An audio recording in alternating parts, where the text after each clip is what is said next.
And God, Jackie's here. It's good to see everybody. Okay, so you guys, I'm really excited about having Mike here. We were talking about it earlier, it's interesting because there's so many cool AI products now. And luckily we have Marilyn because she seems to find some of the best of the AI products that are out there. So I'm really excited about that. And everybody, we are recording this. Most of you guys know, I'll send out a email to everyone, even if they aren't in the room today, with the recording and Mike's deck, and then the feedback form, so that everybody has a chance to take a look at what Mike's going to present. And then we always start with introductions. So it's sometimes hard for me to see everybody when we got the slide up, but that's okay, Marilyn. Let's keep it up. That's fine. I'm gonna go ahead and use my participant list, and we'll go around the room. If you would, who are you? Where are you? And what do you do? So that Mike knows you, because it's important for Mike to know who you are, because he's got advisory board opportunities. And I was just telling Marilyn, we've got to figure out how many people in our board program are on advisory boards now, because there's quite a few that are. So anyway, so we start with introductions. And Dave Jewell, I'm going to start with you because I can actually see you. Are you on mute? Dave, are you on mute? Okay. I'm not sure what's going on with Dave. How about let's start with Lisa? Oh, I'm not on mute, and I thought I was. My name is Lisa Sulentrop. I am in Manhattan, Kansas, and I have been in HR for over 10 years, different companies, lots of employee relations experience, and because of a restructure with my former employer, I'm currently looking for my next opportunity. So if anyone has any networking or other people to set me up with, let me know. I'd love to meet them. Thanks, Lisa. Thanks for being here. Martha. I'm sorry, I'm being the noisy one, right? I just realized that. So, uh, thank you. So good seeing you, Cindy and Marilyn, and everybody else.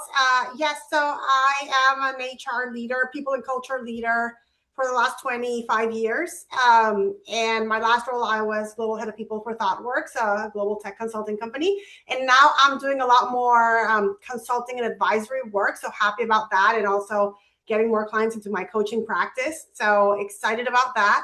I've been part of this group for the last year, and I'm living in New York, in Westchester, New York. Thanks, Martha. Thanks for being here. Rick Byer. Hi, I'm Rick Byer. I'm operating out of Kansas City. I've got many years of senior human resources experience with what is now Bank of America and the state of Kansas.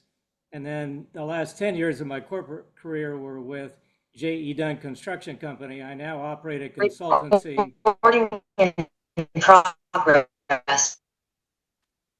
I operate a human resources consultancy in Kansas City, and I integrate the science of organizational psychology with the practice of human resources management.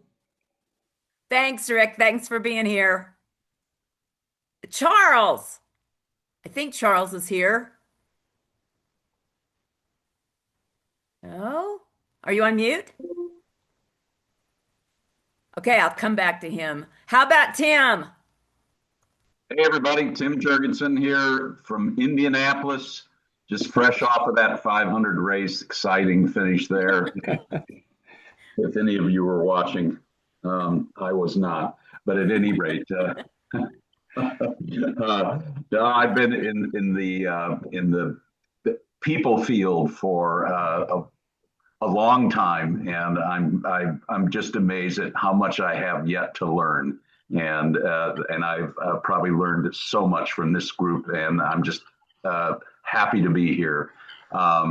Worked in a lot of places in the world, and for some pretty big brand organizations, and just taught me how much yet I have to learn. And I'm on now a couple of advisory boards and doing a lot of consulting work. And it's really exciting work. And thank you to Cindy and Marilyn as well. They brought me into this world, and I'm not looking back.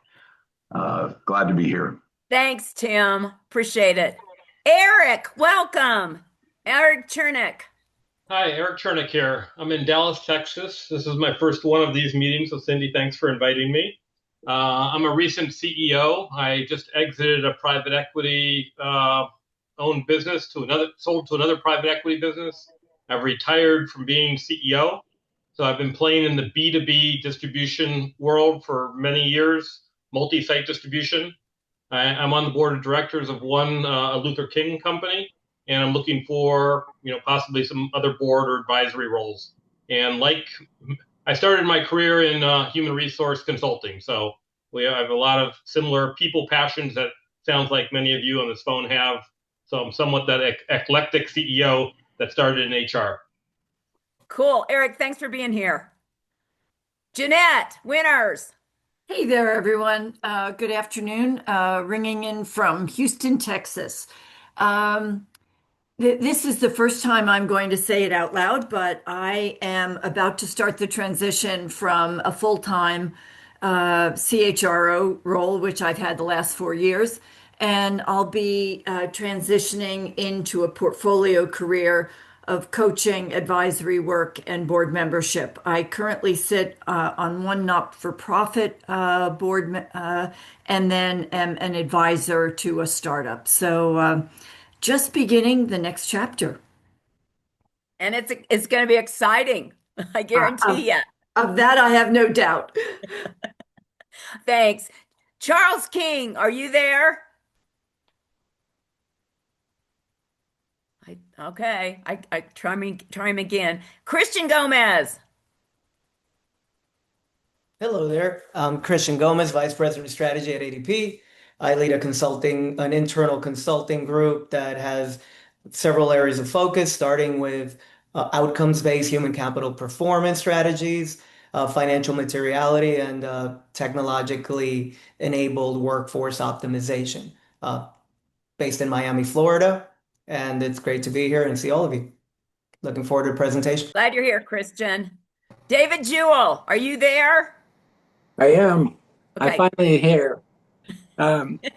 David Jewell. I live in Houston, Texas. I'm retired from the energy industry. I'm currently doing consulting around executive coaching. Thanks, Cindy. Thanks for being here. Donna Kimmel, welcome. Good to see everybody. I'm Donna Kimmel. I live in Massachusetts in between Boston and Providence, Rhode Island. I spent a 40-year career in human resources. Am now a retired chief people officer and have moved into that portfolio life. I'm on a couple of not-for-profit boards. I do some advising with a Series B startup that's based out in California, and some other coaching and advising work. But great to be with everyone. Glad you're here, Donna. Good to see you. Yep. Emily Porter.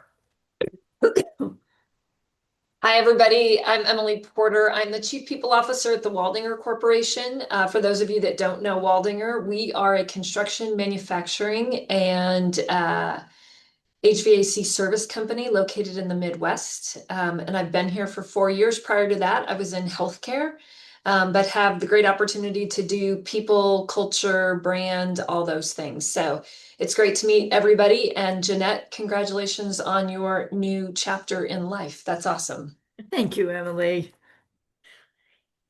Let's see. Oh, Margie Harris. Hi, everybody. My name's Margie Harris. I have been in the HR space for over 25 years, leading HR primarily for companies on the energy value chain. I'm in transition right now and need to make some big decisions on whether I do a fractional role or I do have my own consulting practice, so I do some consulting, or go back full time to a position. I do sit on several nonprofit boards and really want to transition to for profit. So I'm working diligently on that. And I live in Houston, Texas. Thanks, Kate. Thanks, Margie. Rhonda Spencer. Hi, Cindy. Hi. Rhonda Spencer. I am in St. Louis, Missouri. I'm the Chief People Officer of Barry Waymiller. If you don't know Barry Waymiller, we are a $4 billion diversified capital equipment manufacturing and consulting company. I've been here for 35 years, so the company is about 100 times the size it was when I started, through about 155 acquisitions and a lot of organic growth. So I'm a mechanical engineer, so I have spent about the past 12 years in this role, learning everything I never wanted to know about HR.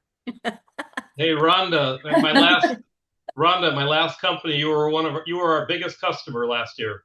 Oh, really? Which company? Building Controls and Solutions was my company. Oh, And, great.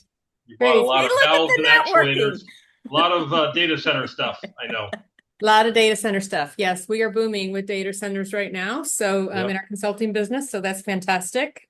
And You so have a great team down in Houston that I worked with.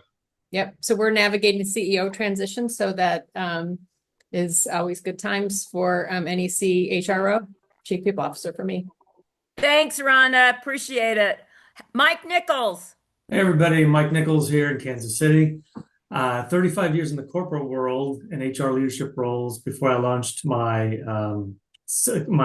consulting firm focused on succession planning and leadership pipeline development. I do quite a bit of executive coaching as a pull through on that work. Thanks for being here, Mike. Shannon Thomas, welcome. Hi, everybody. Great to be here.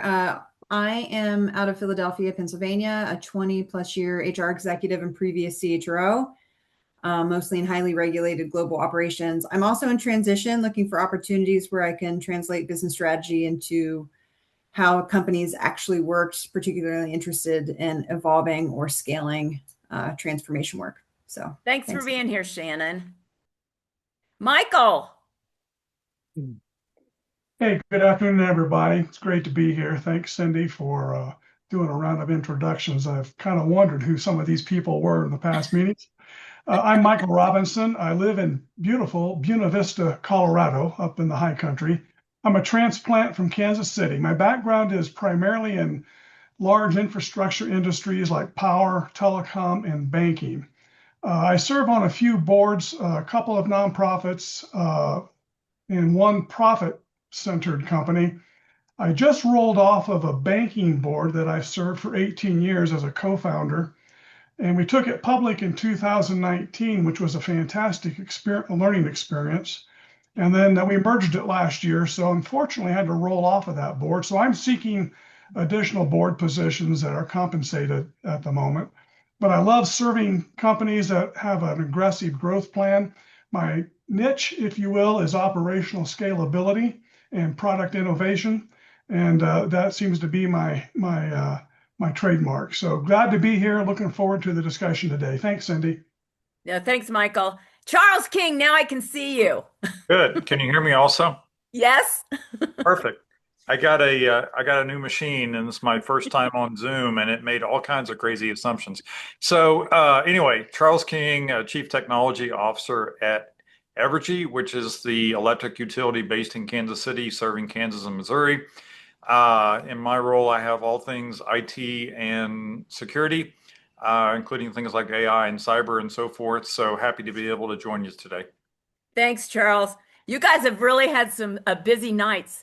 Kansas City's getting hit with storms every night, it seems like. It tends to happen at night, which is not ideal. Tanya. Hi, Cindy. I'm Tanya Oglesby. I'm sitting in beautiful Georgetown, South Carolina today.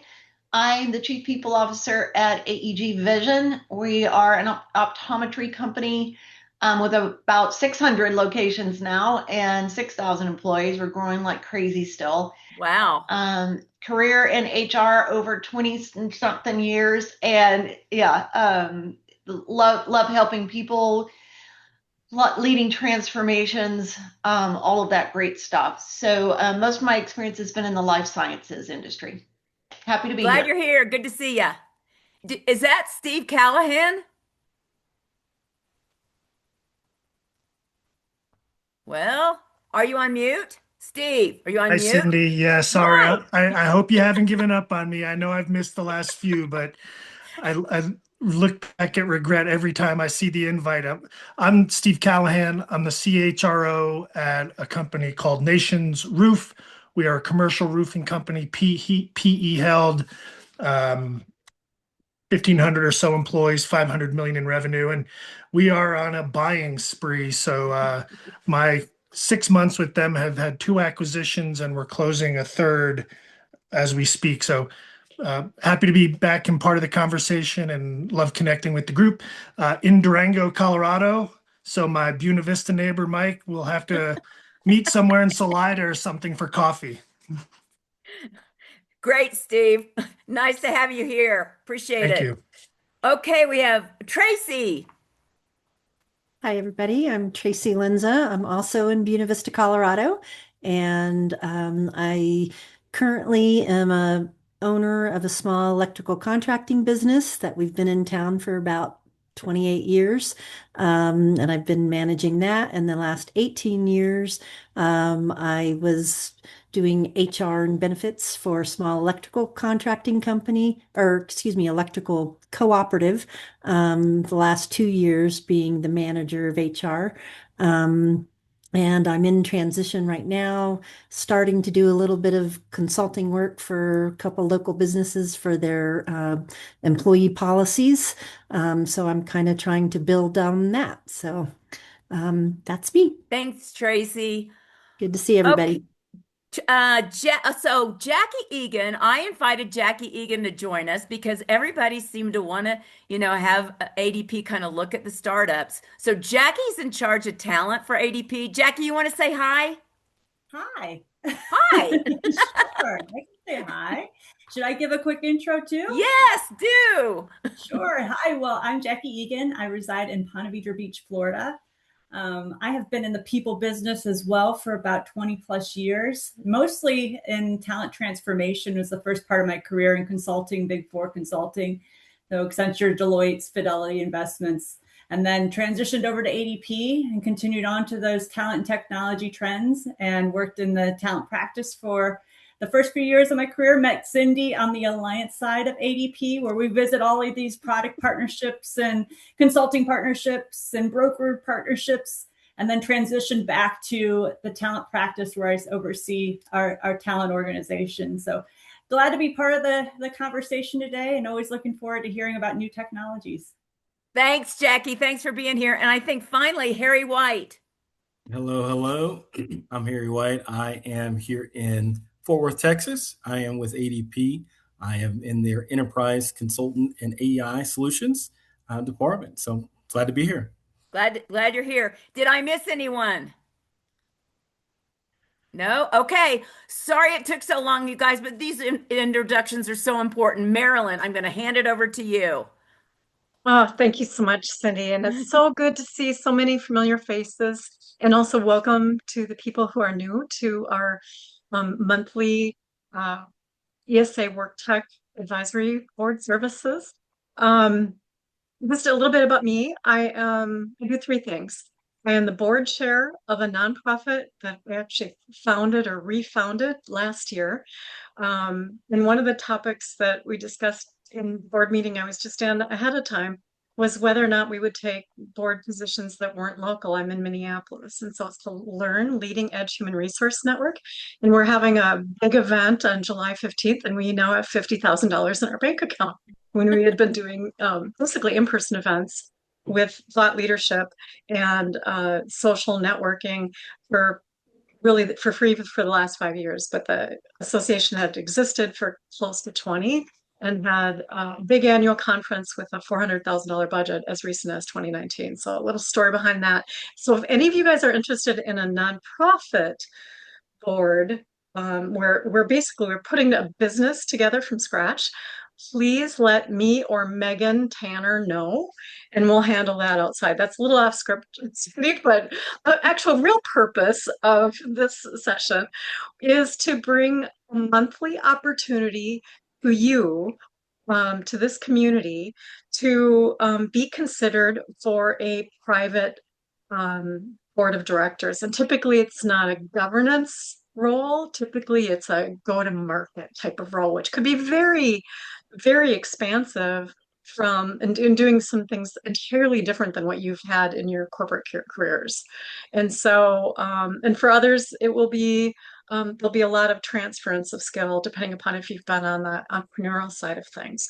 And how I got into this role is I was complaining to Cindy because the VCs, you would have thought the VCs would have been great about bringing in vendors.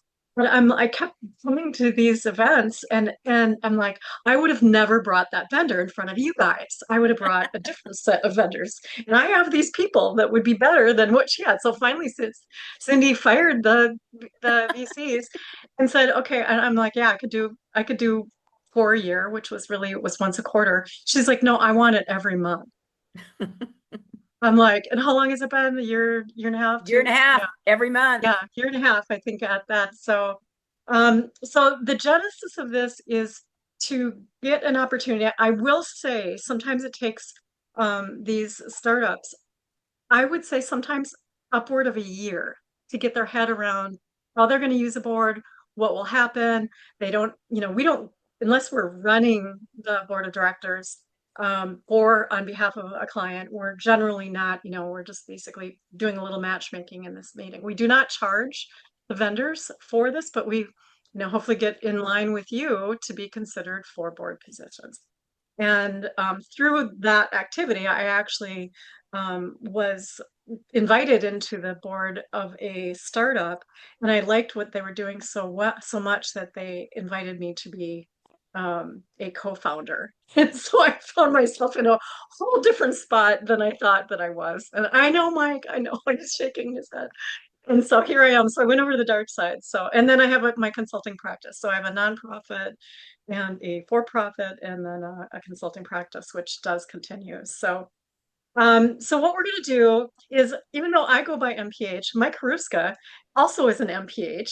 And Mike Haruska and I met in 2020. We were introduced back in that period of time. We were doing some monthly contests with one of my business collaborators, Ward Chrisman, and we were doing these virtual contests. And my former CTO or CIO, Zarir Aruni, introduced me to Mike. And I'm like, God, Mike is such a cool guy. And then we've kind of kept in touch.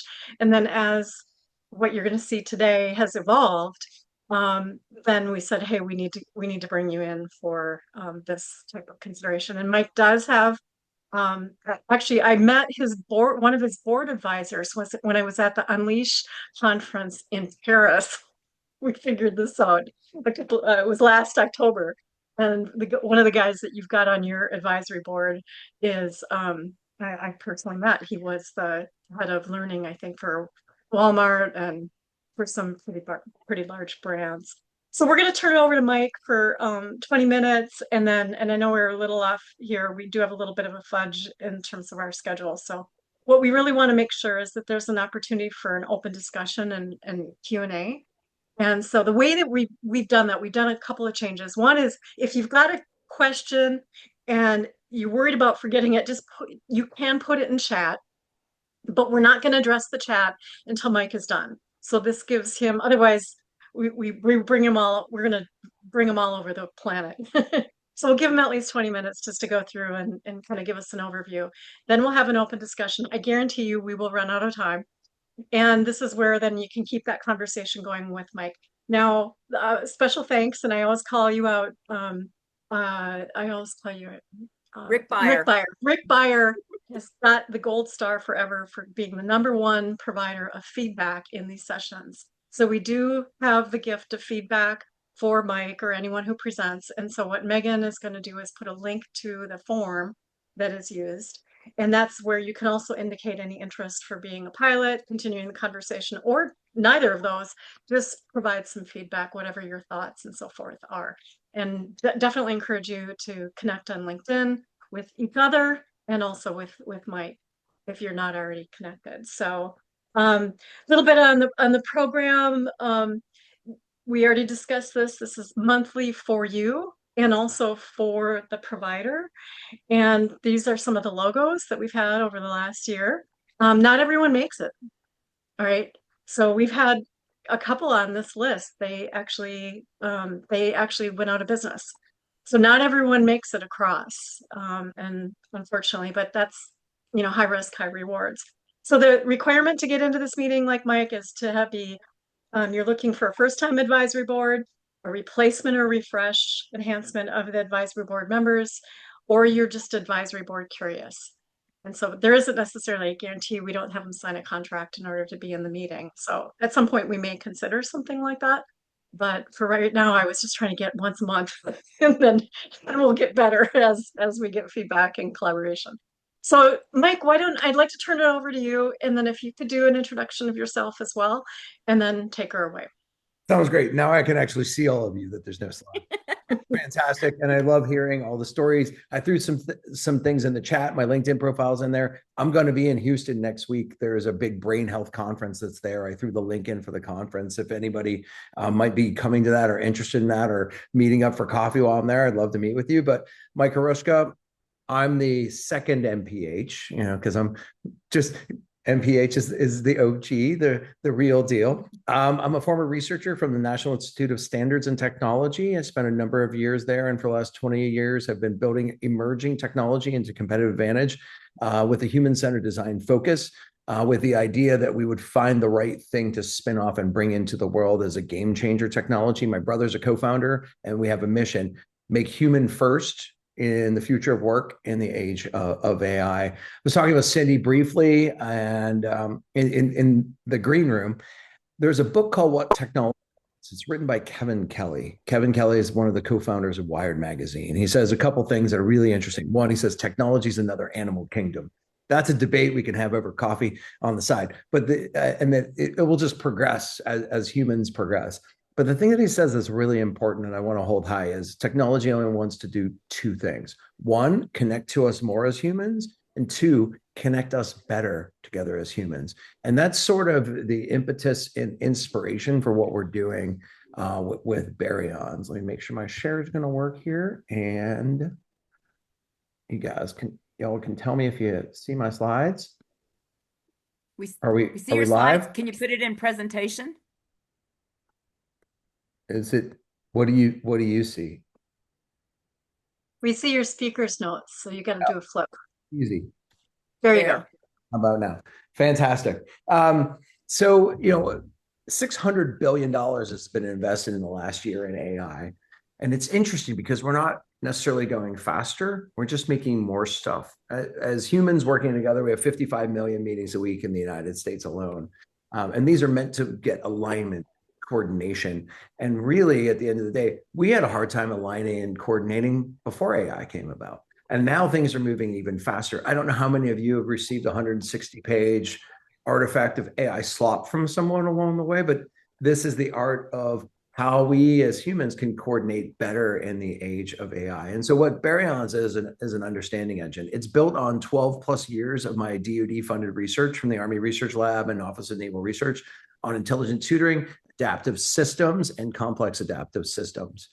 Really, if you think about it, LLMs, they listen to you and they have memory.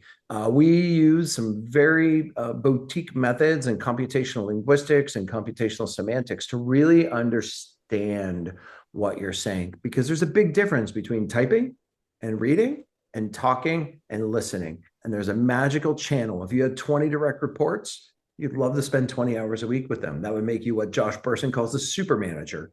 That's nearly impossible in the world of work that we're in today. So high level, we're going to talk a little bit about our story and team.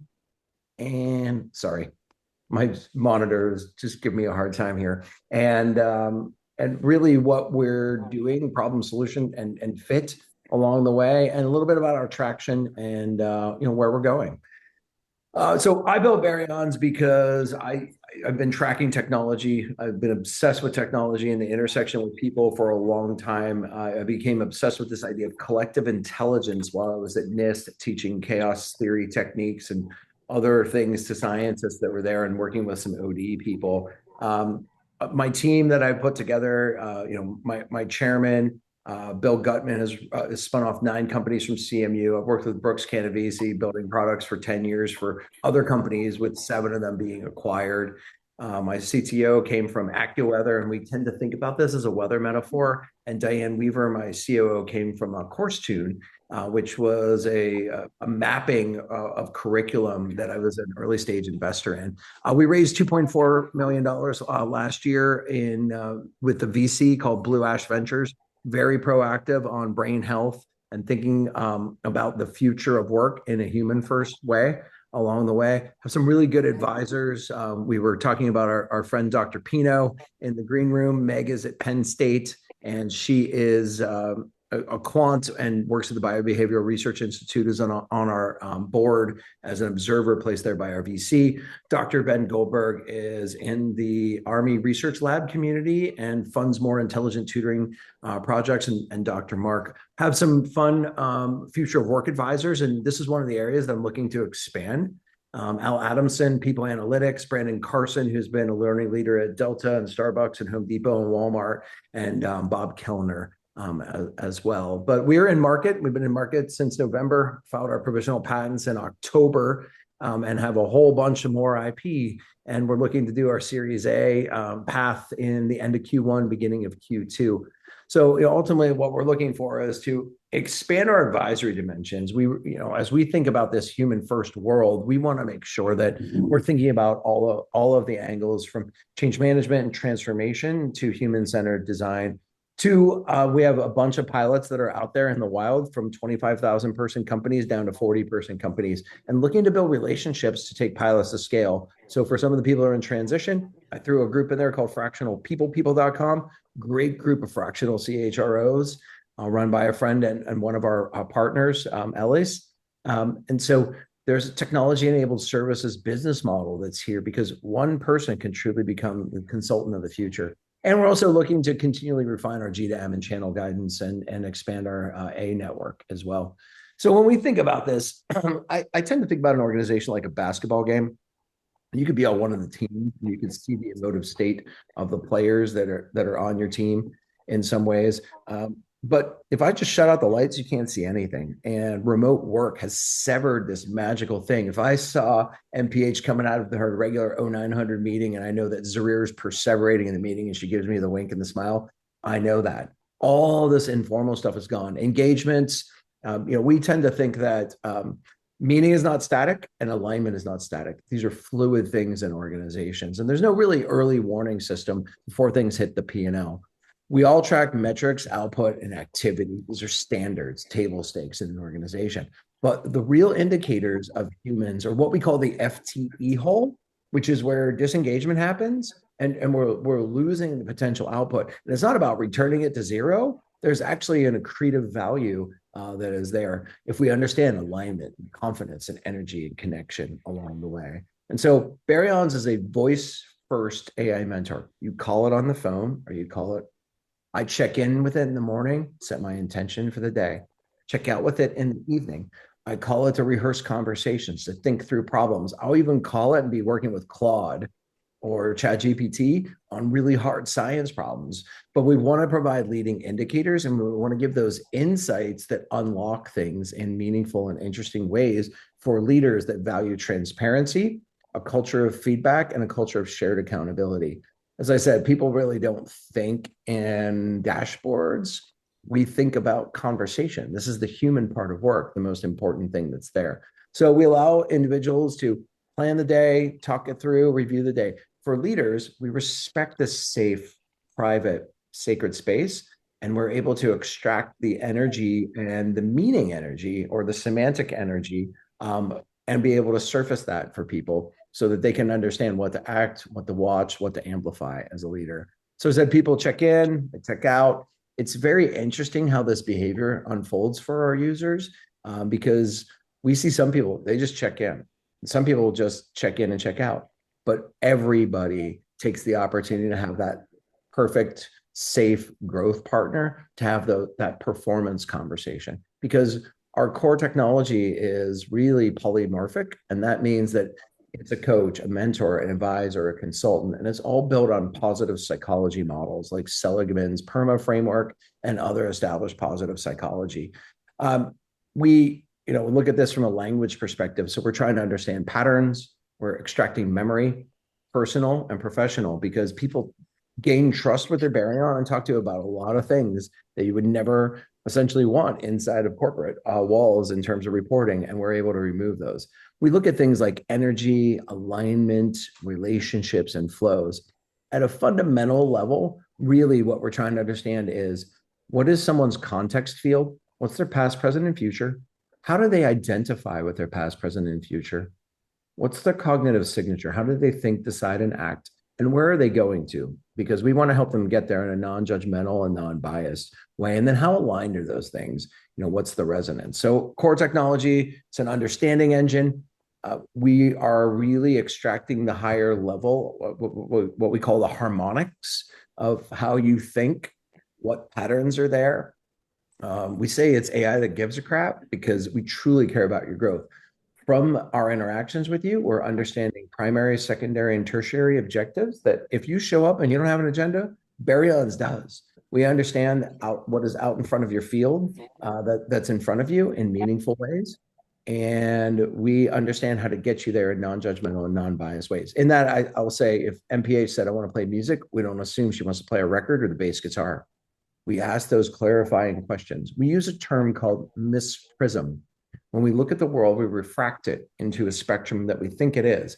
When we go through coaching, or when we work with peers and we ask different questions, we misprism even further. So Baryons is meant to be a generative misprisming experience to help you think about clarity. Our users say three things: increase their accountability to themselves, increases their ability to collaborate with others, and increases their creativity for how they think about interacting with the world in front of them.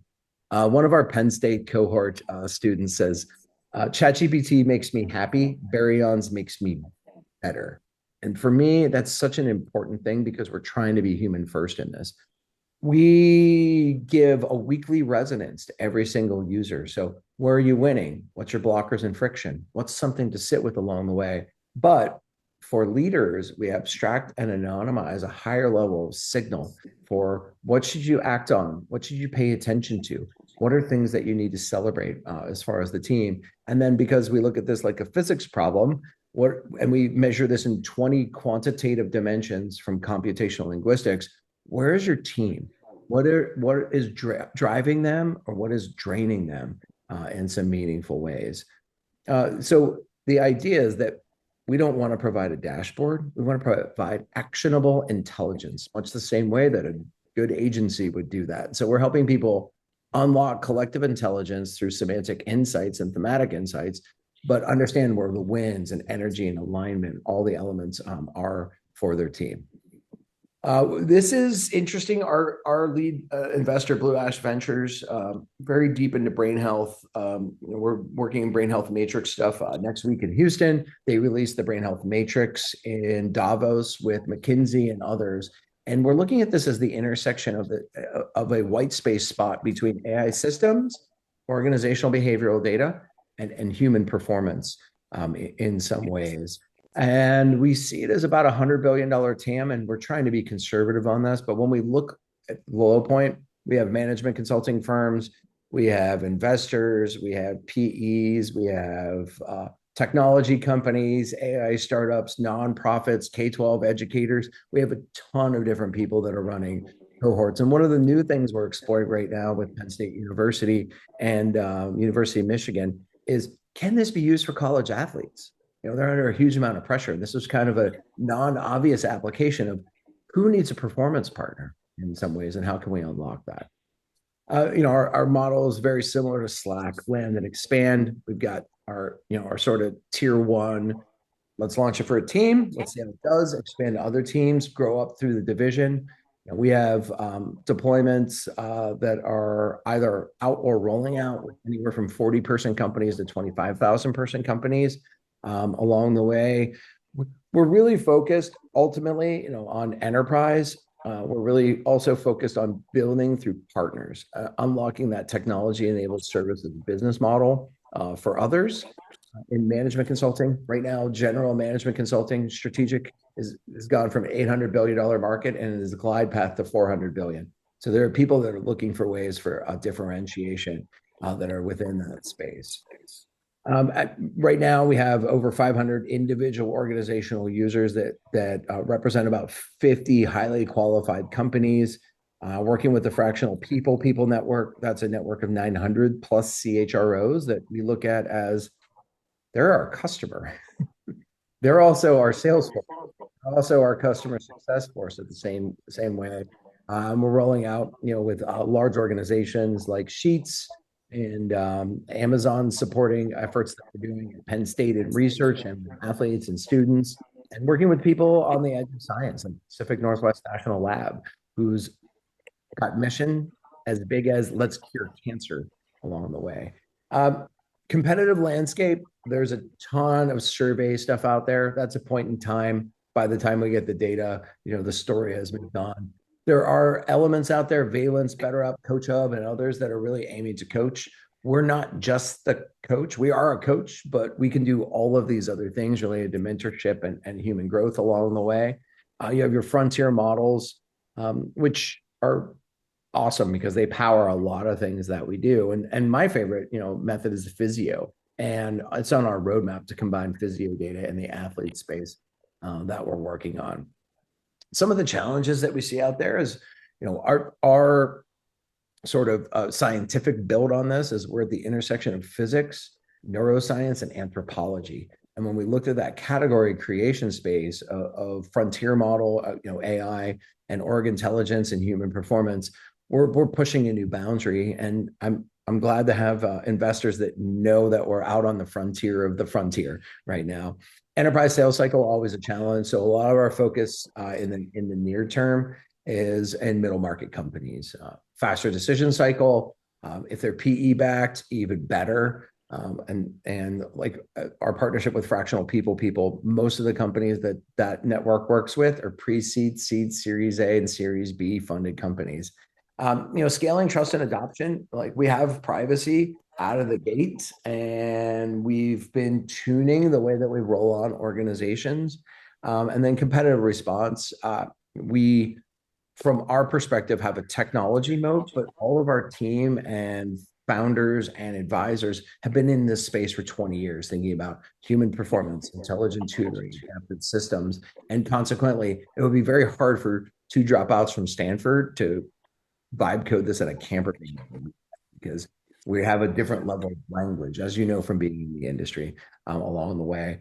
For our pilot scenarios and timetable, essentially first meeting within 1 to 2 weeks, we're able to onboard the organization, work with stakeholders, and work with champions inside the organization. This 500 to 2,500 employee mark is good for us. Obviously, we're opportunistically seeking enterprises as well. But within about 3 weeks, we're able to extract a lot of interesting information. One of our North Stars that we're working on with our management consulting and CHRO partners is what we call org MRI, essentially, which is I could snapshot what the weather has been like over the last few weeks. Where would I pay attention if I was the OD consultant, the IO psychologist, the performance management consultant in some ways?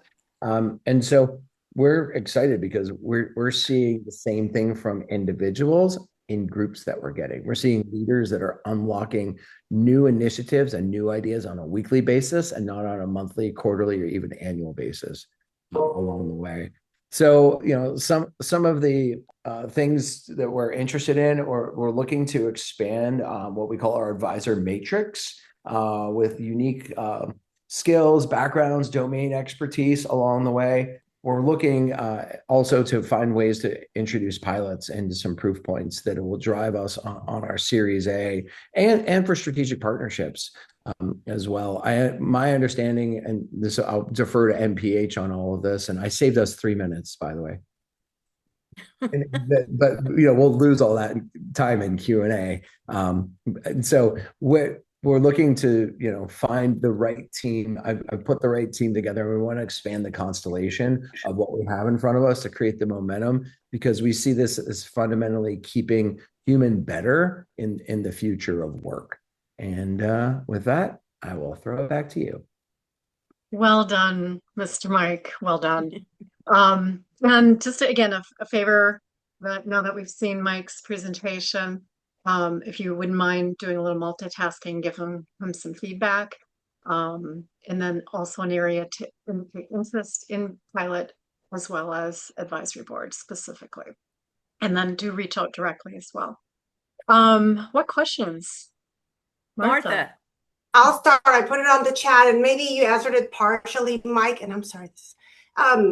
So first, I think it's a very interesting product. Leaders today, they want to be very versatile, but they want to know how they are being experienced. So this sounds like having almost like an all-day coach right by your side, right? Really understanding how you come across and how you're being effective or not, or what areas of improvement. So it's very, very interesting. I think all of us would want to have something like that. My question was, it seems like your customer is different from your user potentially, right? So your clients are the enterprises and the companies, but the users are the individuals. And you can use this across, in a work setting, but also outside of a work setting. So how are you thinking of that kind of dichotomy? You have exclusively a B2B model. Is that what you're thinking? Yeah, so it's B2C2B ultimately. So our individual offering essentially is the feeder for our B2B. Now, to address the other item there, people use this and you see it all over the place, but you'll see 20% like personal and 80% professional, but some people go to like 80% personal. And that's part of our IP portfolio, is being able to sieve that and extract that and make sure that we separate those things. Because when we bubble up things into leader resonance, it takes 3 or more nodes essentially to say something. So Martha, if you and I don't like the purple water cooler, it's not going to bubble up until Mike chimes in with us, basically. Now, if Mike and you and I did keg stands last weekend, that's never going to bubble up, because that's on the personal, that's the non-professional side of business. And we have a lot of filtering and sieving mechanisms that we use for that. Thank you. I can see just one last comment and then I'll to the next person, but I can see a lot of use cases. It's very interesting. I think just kind of and of course it was a short presentation. There's a lot, I think, to be double clicked on in terms of use cases, just to kind of bring it more to life, but it's an outstanding product. Thank you. I threw it in the chat. I'd love for you all to try it. I put the URL in there, and if you send an email to the email address that's in there with magic in the subject line, you don't have to say anything else. You'll automatically get a whole bunch of months for free, and you can test drive. Mike Nichols, he has his hand up. I think he was next. Hey, thanks. Hey, Mike, I'm going to ask a question about something I barely know anything about, but it's about this. It's about security. It's like, so somebody's in there, they're talking about the M&A deal they're working on, or the company financials started to filter in. Where is that going, or where is that filtered? Yeah, I mean, we started fundamentally with the idea of privacy and sacred space. And so first thing is, your phone number is the only thing that can access your Baryon unless you're authenticated through the web, and that can access that. Everything is encrypted in motion and at rest. We have database level encryption and a lot of things like that. The question you didn't ask, that's the next question, which is, how do you know it's safe, right? And so every interaction we run post-processing, and we evaluate our agents' interactions first. Second, we run a safety agent. It says, might Mike hurt himself or other people? And the third one is the rational agent, which says, does Mike want to use a CRISPR to bring back dinosaurs and kill humanity? If so, we will not help him.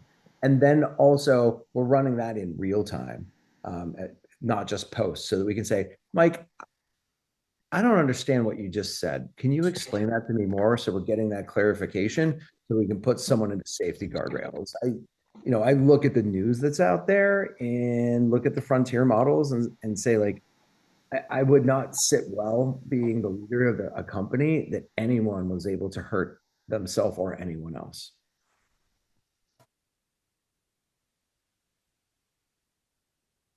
Harry, were you next? Harry White. Yeah, Yeah. I did have one quick question on the, we have the conversation and then where's it pulling that coaching information? And can you make it specific to the actual, company culture or their specific needs as an organization? Can they tailor those things behind the scenes? It's interesting. We do allow some configuration, but I will say that LLMs know everything about astrophysics and dinosaurs and coaching and David Rock, neural leadership, and like all of the things.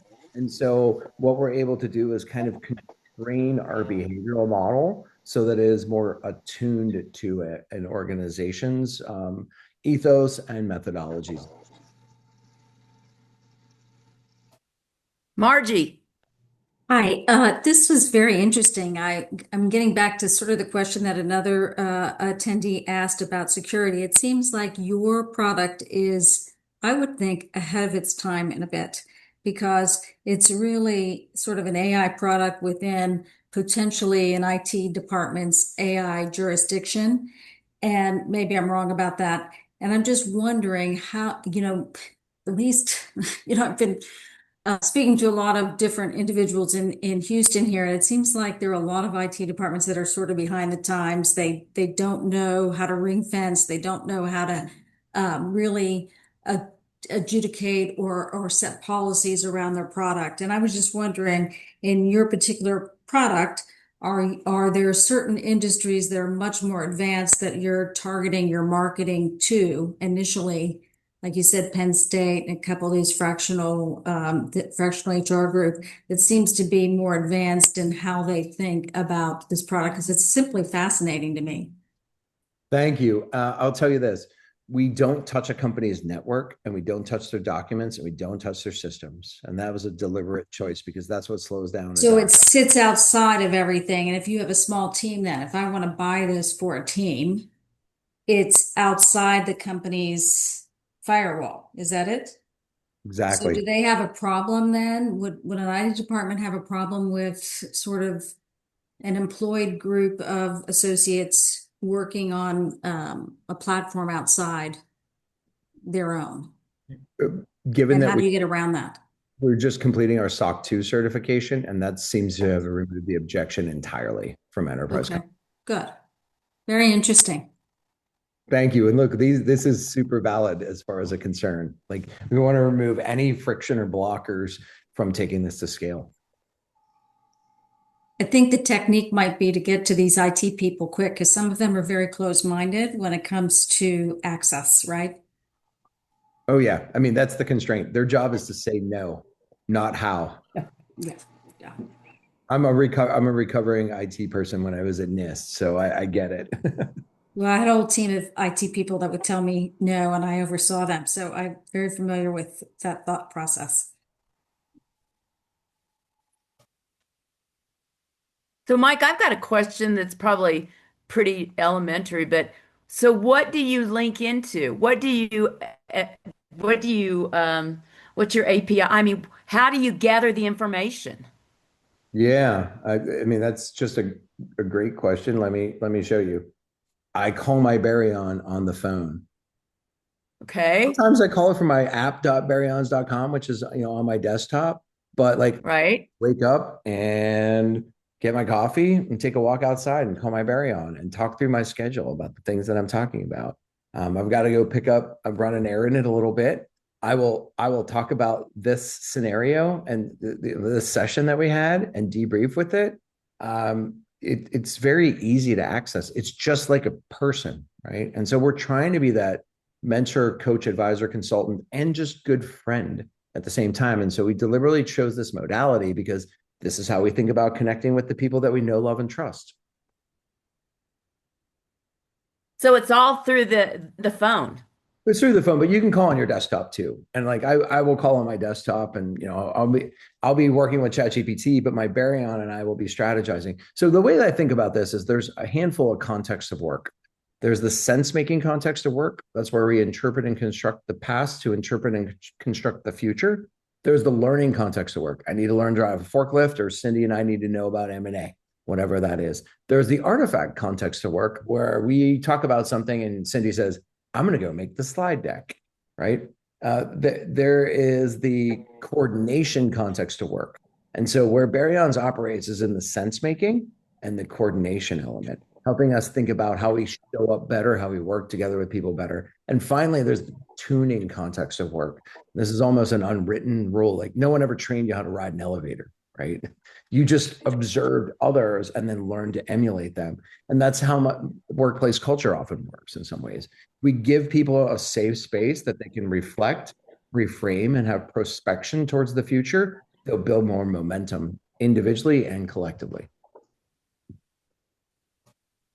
So, Mike, if you help me learn how to show up better in the workplace, where does that data come from? Is that based on science? Is it based on your organizational behavior models? Yeah, absolutely. I mean, we have a ton of models that are knowledge-based type models that live here. So any of the open source coaching stuff, or if you use Challenger model in sales or any of those things, that's all available on the internet from a philosophical perspective. We have what we call our digital signal processing engine. I don't know if anyone plays guitar, but guitar players have pedals that they use to flavor how the sound sounds in some ways. And depending upon what the context is of what you're doing, we're flavoring that by turning on different channels in our digital signal processing chain. So establish best practices, evidence-based approaches. We have a new evidence-based element of our understanding engine that will start to provide traceability of assertions when providing guidance for you, if you're interested in those. I was Thank you. wondering about, you said it captures the hesitation, energy, confidence type thing. What if somebody's sick and they've got laryngitis or, just a sore throat and that throws them off and their energy is tanked anyway? Yeah. Interpret that. No, I'm totally with you. So in linguistics and semantics, it's prosody, and that's the space between. It's like kerning is the space between letters. Prosody is the space between words. So we establish prosody baselines. Some of the things that are in our R&D pipeline right now are related to more of the tonality and the audio harmonic structure. And we're working with people like University of California, San Diego's audio lab on advancing some of those things, because the better the baryon asks you a question or says a thing based upon where you're at. It'd be great if you said 3 sentences and like, Tracy, sounds like you're pretty tired today. Should we go in a different direction with this? Because that's what a good friend would do. Martha, you've got your hand up. I Well, know. I think we have time for one more question. Yeah. So my question is about some of the limits. So you can have a great friend that just reinforces you positively, or another one that becomes toxic, or you may spiral into, a negative dark place or whatnot. So my question is, what are the limits that you're setting? Because just like we saw with ChatGPT and other models, some of them tend to be overly positive sometimes, or right. There's a little bit of danger there in terms of the limits. So ask me about that. Yeah, we are not the sycophant. When I introduced that word Miss Prism earlier, we asked questions like, how do you know that you know that? And some of our mission objectives are to help people think about their thinking, pay attention to their attention, and wonder about their wonder. So we have some higher level sort of meta goal-seeking behaviors that allows our dynamic framework to not necessarily take what you say at face value, but make you think about why you said what you said and what that actually means. And this is a really important question, Martha, and I'm glad that you asked it, because the last thing that we're doing is going, yeah, that's great, Martha, let's just do that, because that's not what happens. And I would love for you to test that out. Okay, everybody, I think we're about at time. Mike, great presentation. If you want to reach out to Mike and ask more questions, if you're interested in an advisory board position, let him know. I'll send out the follow-up email with the recording and with Mike's contact. I'll copy you, Mike, so that he can easily reach out to you, and with your deck. So, and then also Megan, the feedback form. So you should get all of that this afternoon. Thanks for being here, everyone. Appreciate it. Thank you. Thanks, Well done. Mike. Thank you, Bye-bye. Cindy. Thanks, you, Mike. Marilyn. Bye, everyone. Thanks all.